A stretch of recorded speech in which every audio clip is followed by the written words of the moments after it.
తెలంగాణలో డిఎస్సి పరీక్షలపై గత కొంతకాలంగా వివాదం సాగుతుంది. డిఎస్సి పోస్ట్‌పోన్ చేయాలని అభ్యర్థులు పోరాటం చేశారు. అయితే ప్రస్తుతం మాత్రం వెనక్కు తగ్గకుండా పరీక్షలు నిర్వహిస్తుంది. నేటి నుంచే డిఎస్సి పరీక్షలు ప్రారంభం అయ్యాయి. ఆగస్టు 5 వరకు జరుగుతాయి. ఉదయం, మధ్యాహ్నం 2 సెషన్లలో పరీక్షలు నిర్వహిస్తారు. పరీక్షల నిర్వహణకు సంబంధించిన పాఠశాల విద్యాశాఖ అన్ని ఏర్పాటు చేసింది. తొలిసారిగా ఈ పరీక్షలను ఆన్లైన్లో నిర్వహిస్తున్నారు.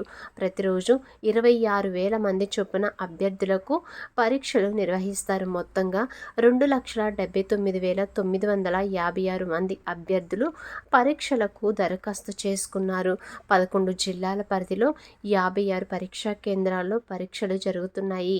డిఎస్సిలో 11,062 పోస్టులను భర్తీ చేయనుండగా 2,629 స్కూల్ అసిస్టెంట్ పోస్టులున్నాయి.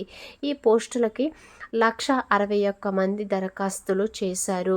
ఎగ్జిట్ పోస్టులు 6,508 ఉండగా 88,000 మంది అభ్యర్థులు పోటీ పడుతున్నారు. అయితే ఇప్పటికే ఉదయం పరీక్షలు మొదలవగా పరీక్షలకు వాయిదా వేయాలంటూ అభ్యర్థులు చివరి ప్రయత్నంగా హైకోర్టు మెట్లెక్కారు. డిఎస్సి పరీక్షలు వాయిదా వేసేలా ప్రభుత్వాన్ని ఆదేశించాలని కోరుతూ హైకోర్టులో పిటిషన్ దాఖలు చేశారు. అభ్యర్థుల తరపున అడ్వకేట్ రుణసాగర్ రెడ్డి పిటిషన్ దాఖలు చేశారు. డిఎస్సి, ఇతర పోటీ పరీక్షలకు ప్రిపేర్ అయ్యేందుకు అభ్యర్థులకు తగిన సమయం ఇవ్వలేదని, సిలబస్ అధికంగా ఉండటంతో అభ్యర్థులు ఇబ్బందులు పడుతున్నారని, కాబట్టి పరీక్షలు వాయిదా వేసేలా ప్రభుత్వాన్ని ఆదేశించాలని కోరారు.